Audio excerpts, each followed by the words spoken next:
Hello, everyone. Welcome to School After Hours podcast, where we talk about all the real work behind successful out of school programs, education, leadership, and youth development. I'm your host, Jay Lee, but today I'm handing the mic over. Yes, I am. Every now and then, we invite a former guest to come back, not just as a guest, but as a host to the show. They get the opportunity to take over the show, bring a topic that they're passionate about, and share the lessons they've learned through their own experience. And today's guest takeover is one that you are going to want to hear. If you've ever had a conversation with a staff member that you kept putting off, if you've ever avoided giving difficult feedback, or if you've ever walked away from a conversation thinking, ooh, that could have gone a little better, this episode is for you. Taking over the School After Hours podcast today is Juan Alvarado. Juan has joined us before to talk about leadership and building strong program culture. He is a speaker, he's a leader, he is a consultant and a coach with experience in both youth development and business. And today he's taking a topic that every leader, supervisor, and program manager has to face: difficult conversations. Why do we avoid them? Why do so many leaders feel unprepared to have them? And more importantly, how can we get better at having the conversation that needs to be had? Juan is bringing his experience, his perspective, and let's just say it, he's not afraid to give you the real deal. So get comfortable, turn up your volume, and get ready for a conversation that might make you a little uncomfortable, but could make you a much better leader. With that being said, let's go ahead and start the show. Hey, what up, everybody? I am your host for today. First, let me just welcome you all to the podcast takeover for School After Hours podcast. I am your host, Juan Alvarado, for today. She's been so gracious in letting me take over for this episode. And this episode is going to be packed full of a big punch. So let's get our big boy and big girl pants on, because you might get punched in the chin a little bit when it comes to the reality of the OST space. So today we are going to be talking about why we avoid difficult conversations and how do we address difficult conversations. This is near and dear to my heart. This is what's making me travel all over the United States to speak about, because it is a hot topic right now with people a little afraid, a little timid, and not trained, if you will, in how to have difficult conversations. At the end of the day, people don't do a good job. People show up late. People have issues. People have problems. And people are too afraid nowadays to ruffle feathers, to push the envelope, to be open and honest without, quote unquote, hurting somebody's feelings. I will be the first to tell you that it's not about hurting feelings, but it's about standing up for the organization and the standard that has been set so that programs can be the best, kids can have your best, and we need to have the best staff for the best students. We need to have the best organization for the families and for the communities. And if we let things go through the cracks, it's going to start to crumble. So let's just jump into it. This first part, 3 reasons why people avoid tough conversations. The first one is we were never trained. A lot of us in the OST space, when you first get hired, you literally get kicked into the pool like the whole 300 movie, like this is Sparta, and they get the full kick. Like this is after school program, swim. Like you just get pushed into it. If you are lucky, you get into after school program in the OST space with full kickoff training. A lot of organizations out there will have full kickoffs. You train for 2, 3, 4 days, some a week. I spoke at a program where they do intro training for 2 whole weeks. I was like, what? 2 weeks? This is crazy. I have other people like, you get 5 minutes. Like, this is what we do. This is where you're going to be. Go get them. But for the most part, 2, 3 days, maybe a week of training. But you find out this is the job. This is where you're going to be. You're going to be with this grade. These are our rules and these are our standards. And that's it. When you are lucky enough to move up, or if you have experience in leadership, some of y'all will have a leadership position. And they'll tell you exactly how many staff you have, where you're located. The same thing, but at a higher level. But we never really truly get trained in, you might have to write somebody up. You might have to put somebody on a PIP, a performance improvement plan. You might have to hold somebody's hand to walk them through this. You might have to write them up a second time. Some organizations don't even go through and tell you, this is step 1, verbal, step 2, written, step 3, another written, step 4, you get me, your boss, involved. And then step 5, we put them on a performance improvement plan. Step 6, we let them go or fire them. Some organizations don't even walk you through those processes. And if they do, they don't talk about how difficult this conversation is going to be. And that is the reality, that even though programs 90% of the times are sunshines and lollipops, some staff have difficult conversations with students, and even that, it's difficult. Sometimes we have to have difficult conversations with parents. The other part is, amongst this quote-unquote after-school program family, or people will say work as a family, which, on side note, I don't think it is, but you have to have a difficult conversation with your staff. Or let's flip the switch. Sometimes staff have to have a difficult conversation with their boss. And sometimes middle management has to have a difficult conversation with their boss. And it gets sticky. So, issue number 1 is that we're never fully, really, wholeheartedly trained. And so I'm looking over at my notes here, and I have written here, we trained people to fill out timesheets, not how to give hard feedback. People think being nice is safer than being honest. Most managers aren't leaders. They're conflict avoiders in leadership roles. Oh, there's the first punch to the chin. If you weren't trained for the fire, then don't be shocked when you freeze. We have to understand that stuff is going to happen. So let's do this instead. Let's get trained. Let's learn frameworks, and let's practice language like, listen, I care about you, and I'm doing this because I do. I need to be real with you. I'm setting the standard this high because I know that you are fully capable of raising the bar. I know that you are capable of doing a very good job. Today, it slipped a little bit. The standard, you fell below the standard. My job, because I care about you, is to bring you right above the standard again. And together, we can do this. Now, we're not going to get all the training today, but I will tell you to talk to your staff, talk to your bosses, talk to your organizations on how do we have difficult conversations. This first one is we need to practice good, brave language. And how do we do that? We get trained. Which leads me into step 2. They don't have the reps. Our staff, your bosses don't have the reps in. People are afraid, so they avoid conflict. There are some people that are pushovers. There's some people that will walk over you. There's some people that handle situations too soft. There's people who handle it too rough. Either way, people will say, I don't want to offend anybody, so let me back up. Or I'm too afraid, and they back up. And so you don't put in the repetitions in having difficult conversations. Sometimes even simple conversations. Well, so-and-so is in a bad mood, so I don't want to ruffle any feathers, so I won't talk to them right now. You're avoiding a difficult conversation. Simple conversations with parents. Oh, he looks mean. He's got a shaved head. He has tattoos. He's too scary, so I'm not going to talk to him. You're avoiding the repetition. Sometimes telling your spouse or a mom or a dad, boyfriend, girlfriend, whatever, I don't want to go out to eat, or I'm upset. Difficult conversation. You're avoiding it, and so you're avoiding the reps. Less reps, less ability, right? So if you avoid conflict every single time, you'll never build that muscle. Just like a gym, reps equals strength. No reps, you got weak feedback game. We have to put in the repetitions if we are going to grow. Avoiding conflict is how you guarantee that you're going to suck at it. Like, if you don't do it, you're going to be bad at it. Just like anyone who doesn't know how to ride a bike. You're going to be horrible at first. But once you do it, you will become great.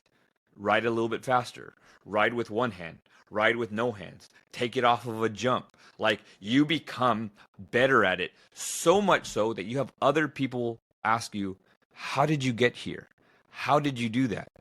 And when you do so many reps, you can now become a teacher, an educator in how to have difficult conversations. So let's go back. You were never trained, so you skip out on it. You don't do the reps, so you skip out on it. So if you're trained and put reps, that's 2/3 of the problem already taken care of. So start small, practice hard truths in low stake moments. Build up your rep count. Every rep will get you that much better. From saying no to saying yes to not right now. People do this in the workplace. People will do a job really well, and then they'll get more work because they do a really good job. And then they start to get like inundated with more work, and they don't know how to say no because I'm too nice. Difficult conversation. Hey, I can do that after I do X, Y, and Z. When do you need it done by? Because I have these 3 things that have a Friday deadline or a 2-week deadline, and that's going to push. Do you need it done now, or can I do it after? And sometimes a boss or someone who's handing that off to you might say, oh, I had no idea that you had all this on your plate. I can guarantee you there's a lot of bosses out there, a lot of staff out there that don't know what's on your plate.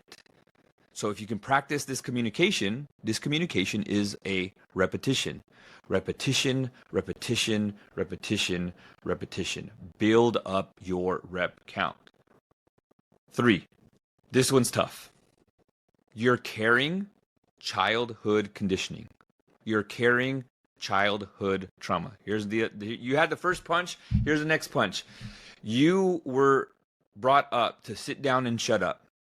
You were told to speak when spoken to. Yep, I knew you can hear it. You finished the sentence in your head or out loud in your car or in your headphones before I even finished it. Why? Because you all have heard this before.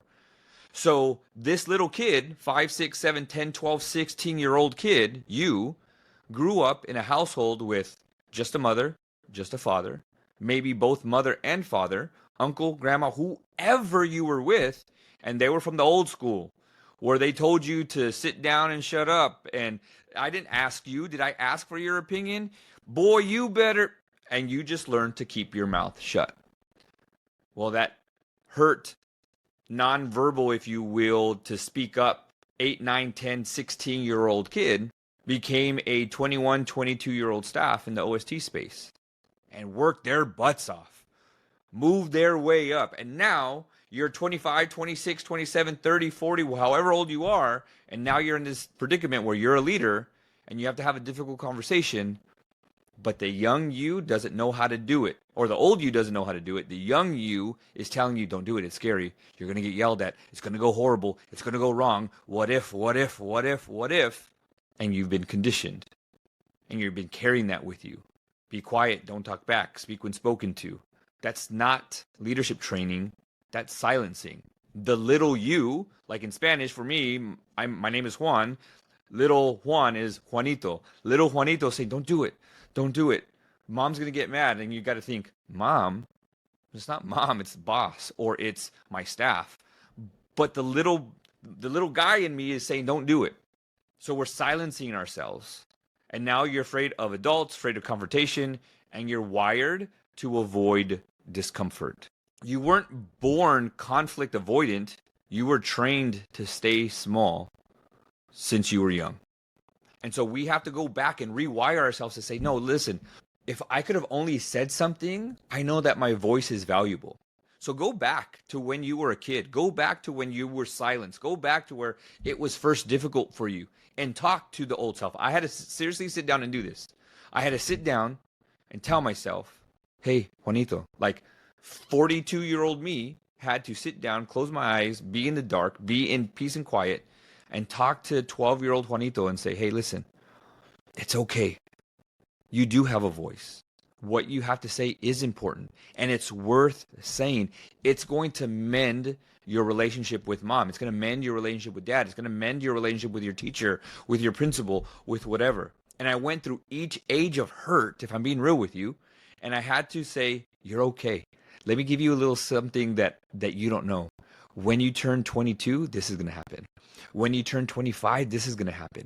And if I could tell you now that you're going to be a successful speaker and go and speak at all these different educational places and schools and in organizations and corporations and nonprofit and for-profit, your voice is so big and strong. When I tell you that I had to revisit myself to take care of those past issues, I had no problem hitting difficult conversations head on. Why? Because I know that my voice has meaning and my voice has power. And it's not me, it's what do I want to come out of this situation? Because when I do it, I have better staff, I have a better program, I have better students under better supervision because they're stronger because of the conversation that I wouldn't want to have. So instead of living in the negative what if the conversation changes everything? What if this staff becomes better because of you? What if the organization becomes better because of this difficult conversation? So what do we need to do instead? Rewire, relearn, and practice using your voice with intention, not aggression. John Maxwell taught me that every 3 to 5 years, we will have to unlearn, learn, and relearn our job every 3 to 5 years. So think about this. We're already at the 5th year mark, so things might change here come pretty soon. But think about this. COVID 2020. You had to learn how to do your job just a little bit different. You had to learn how to work from home. And then you worked from home for about 2 years. And then you had to learn how to go back. And you had to learn how to do your job differently. And then we had COVID funds. And then you had to know how to use those funds. And then guess what? 3 to 4 years later, those funds are no longer there anymore. So what are we going to do and how are we going to get this funding? You had to unlearn, relearn, and learn again on how to do your job differently. And now that we're in 2025, 5 years later, guess what? Some stuff is going to change. Not to get political, but there's a lot of people upset about federal funding changing. Your state funding changes every single year. If you pay attention to the funding in your state, there's state cuts every single year and things change. Maybe you have more, maybe you'll have less. But either way, every 3 to 5 years, you're going to have to learn how to unlearn, learn, and relearn your job. Here's the scary part. If we had COVID 5 years ago and things had to change, and this year people are worried about funding, you're going to have to change something in about 3 to 5 more years after this. So are you ready? That's a difficult conversation that an organization has to have with itself, right? So we have to be able to rewire our thought process to make us stronger. John Maxwell also taught me that great leaders know more and know before. Read up, learn. How do we take care of this thing? How do we get more funding? How do we get different funding? How do we get newer staff, better staff? How do we take care of the staff that are 25 or younger and their brains are in still development mode? I just did a video on this. That I posted today, that we give students, quote unquote, a break because their brains don't fully develop until they're 25. So they're going to have issues. They're going to have mistakes. But yet we have an issue with staff that are 18, 19, 20, 21, 22, 23, 24, 25, who come and work late, who think that 2:15 is on time of 2 o'clock. And we get pissed and we get upset and we get aggravated and we get all these things, but yet we forget the whole thing of their brain isn't fully developed until they're 25. This gives us a perfect time and a perfect space to train those staff. Difficult conversation. Hey, let me show you what on time means. People are like, why do we have to teach them that? Old school people, myself included. Why do we have to teach them how to be on time? Shouldn't they already know that? They don't. Their brain isn't fully developed. But I've been working on this training 2-3 years ago. Why? Because I knew it was coming. I knew the young staff, or the young staff that we have now, were coming 3, 4, 5 years ago. And so how do we connect with these staff? Sometimes we might have to have a difficult conversation. Here's the last part, a bonus, if you will. When we have these difficult conversations, I learned by a gentleman by the name of Vin Yang that there are 4 different archetypes of how we speak. There's motivator, there's educator, there's coach, and there's friend. Those of you that say that you're a pushover and too soft, more than likely you're having these difficult conversations in just friend mode.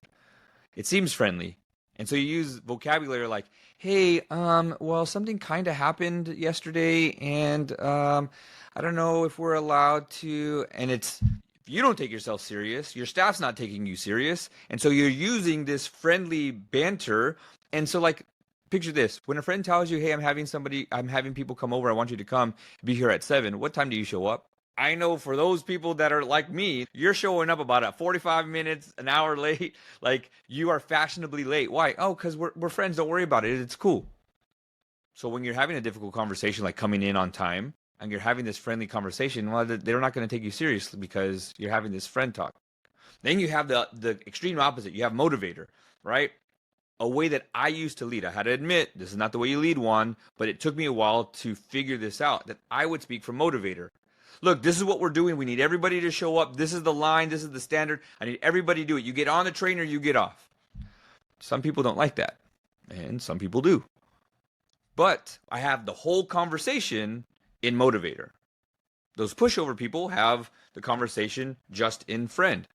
But then there's something like educator, where educator lists things out. Hey, there's 4 things that we need to understand when we work here. 1, we have to show up on time. 2, we show up with a smile on our face and show our teeth because we're working with kids, and so we want to smile every day. 3, we need to be prepared. 4, we need to help each other out. And so if we can do these 4 things, and so that sounds great, right? But when we only talk in educator, it sounds like, hey, there's 4 things that you need to do. You need to show up on time. You need to do this. You need to do this. And you need to do this. And educator sounds condescending. There's 3 things that you need to do that you're not doing. And so it sounds condescending. Coach is a little bit firm. We flow with our words and we try to a little bit like motivate, but it's absolute. Coaches will say, this is the job. This is what we need to get done. No ifs, no ands, no buts about it. They just roll. Think about a coach. Football coach grabs somebody by the face mask and says, listen, you can't miss a tackle. Put your helmet in their numbers, tackle them, knock them out. They flow with their words. Motivator flows with the words, but motivator is trying to get you amped up. Coach is showing you or telling you what to do and then allows you to go back out there. So Juan, how do we take care of all this? Great leaders will learn how to flow through all 4 of these. Hey, have a seat. Thank you for coming in. I appreciate you. Love the work that you're doing. There's a couple things that we need to go over. Our standard here when we first hired you said that we were going to do these 4 things. 1, 2, 3, and 4. You do these 3 really well. There's one that you've fallen below the standard and we need to bring you back up. I'm going to work with you to do these 1 or 2 things. We're going to do X, Y, and Z, and this is what we need from you. This is the standard. Can we agree that you fell below the standard? Awesome. What do you need from me to be successful? Let me go over what success looks like. This is what success looks like. And we go through that. And if I can do this whole talk with you, we'd be able to go through those 4 a little bit better and a little bit deeper. But if you go back and play this over again, you will hear friend, coach, motivator, and educator through that example. And I flowed through them. So leadership isn't about picking one voice. It's about knowing when and how to switch. Great leaders will blend these voices in one conversation. Bad leaders get stuck in one gear, and they're usually too soft or too sharp. Listen, you don't need to be perfect. You need to be practiced. You don't need to raise your voice. You need to find it. And lastly, leadership isn't about avoiding discomfort. It's about mastering it. And if you catch what I just said in these 3 things, you heard my voice come up and flow really well, and then I slowed it down and I got quieter. And what happened to your ear and to your body language? You probably leaned in to listen, to capture the moment. And this is what great leaders do. We know how to use this voice as an instrument. Yes, your voice, your throat, your vocal box is an instrument, and you have to learn how to use it for difficult conversations. Well, that is it for this first portion of the podcast. Thank you so much. Get ready as we shift gears into the Professionals Lounge.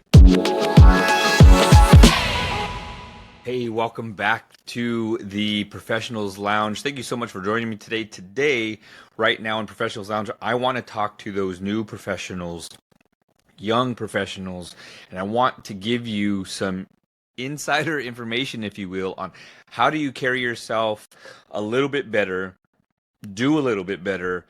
How do you become like a veteran in rookie shoes, if you will. So a couple things. I want you to understand that you're not babysitting, you're building the future. So let's talk how you lead like it and from it. So number one, I have some tips for you, is show up like you matter because you do.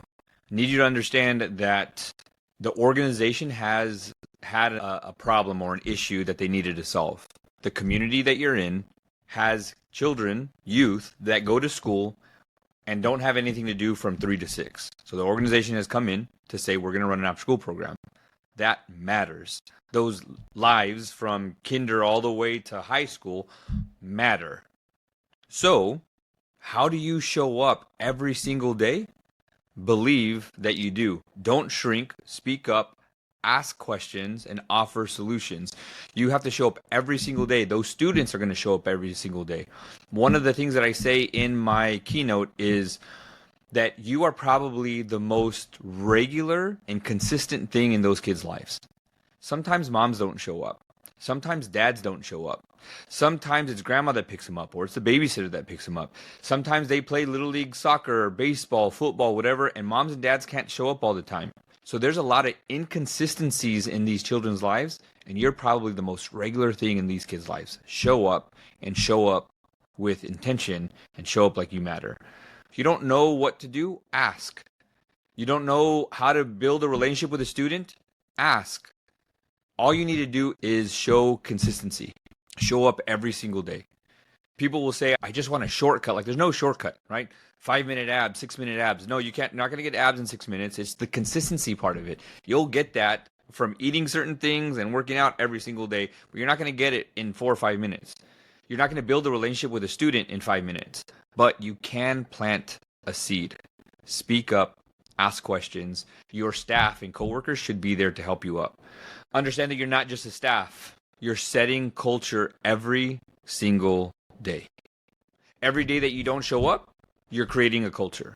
Every day that you show up but you're angry, you're planting a seed of a different culture. Every time that you have issues or problems or you start to complain, you're watering the seed of something that you don't want to fester. I'll say it like this: show up happy, show up proud. You get to work with students every single day. You're not just part of the team, you are the culture. So show up. 2, learn the unwritten skills. Communicate clearly, be dependable, and you can help out by handling feedback like a pro. Understand that you don't know everything, and you won't know everything, but it's okay to want to learn, and it's okay to get things wrong. Say fail and fail fast, but do it in a way that's going to be cohesive to the team and learn every single step of the way. You're going to have an evaluation, 30-day, 60-day, 90-day, 120-day, middle year, end of the year, every semester, whatever it is, learn from it. Like, I love to fail. I've learned to love to fail because I'm like, all right, what do we need to do next? What do we need to do next? In the news just the other day, in sports news, Patrick Mahomes, quarterback for the Kansas City Chiefs, said, I'm glad we didn't win the Super Bowl. It allows us to learn how to become better. It's beautiful. Learn how to become better from the losses, right? No one teaches this in onboarding, but it's what the leaders notice most. I need and want a staff that's coachable and moldable. It's not the title that will make you a leader. It's how you show up when no one's watching. You have to show up, and no one is going to teach you that except for those of us who've been in the game for so long. 3, keep the fire. Protect your energy. Passion is powerful, but understand that burnout is real. Now, I'm not saying to work every single day and show up every single day and be the best every single day and go wake up at 5 in the morning every single day and go to the gym every single day and work. You have to refill your cup. However, I will tell you this: don't complain about your cup being empty, because then you're going to start turning into a complainer. Every seed that you plant, you will water. So if you complain all the time, that's going to grow into that type of fruit. But if you come with solutions, you come with communication, hey, I'm a little, burnt out. I need X, Y, and Z. Can you help support me in this? It'll be worth it. Again, Passion is powerful, but burnout is real. Take time for yourself. Disconnect from the clock. Don't work past when you're supposed to. Rejuvenate yourself so that you can come and give 110% tomorrow. Your kids need you. Your coworkers need you. Your organization needs you. Be wise on what you do outside of work hours. Don't sacrifice your peace trying to prove your worth. There are some people that will work their butts off to try to get ahead. Just be consistent and do it with a smile on your face. If you want to move up, work might take extra. That's how you become extraordinary. You do the ordinary a little bit better. You're extraordinary. That's what makes extraordinary. And that's what's going to level you up. But just be mindful and check your tank a little bit to understand where you are. Young professionals, I need you to understand that you're not the future. You're now. You are the present. So stop trying to think that, oh, we'll get it later. It'll be the next people. The people will get it after me. You need to understand that you're not the future, you're the now. Your kids need you now. Your community needs you now. The organization needs you now. Your coworkers need you now. The future will come, but we're here. This is the present, and you're here, and you've worked here for a reason. There is a reason and a purpose why you are here today. Be present in the present with your students. Be a person of impact and influence. Work with purpose, on purpose, towards a purpose, and I guarantee you, you'll be successful. Lead like it, work like it, believe it. So I hope that these tips will help young professionals understand work needs you, take it serious, pour into others, but also pour into yourself, and bring the passion with it. That's it. Thank you so much. Love y'all. God bless. And we will see you next time. I hope you enjoyed this Juan Alvarado takeover of the School After Hours podcast. Thank you so much. Love y'all. Go be great. And remember, you are the perfect person for someone's imperfect situation. And that's why you're in this space. Thank you so much. We'll see you later. Well, everyone, that brings us to the end of our show. If you liked what you heard and you enjoyed our conversation, make sure that you're following us on YouTube, but also hit that like button so we know what you are enjoying. You can also find us on other podcast platforms like Apple Podcasts, Spotify, and Google Podcasts if you want to listen to our audio version as well. To get more behind the scenes stuff, make sure that you're following us on our social media accounts, Instagram and Facebook at School After Hours. Well, that's all I have for today. In the words of Mr. Arthur Ashe, start where you are, use what you have, do what you can. Until next time, y'all. Bye-bye.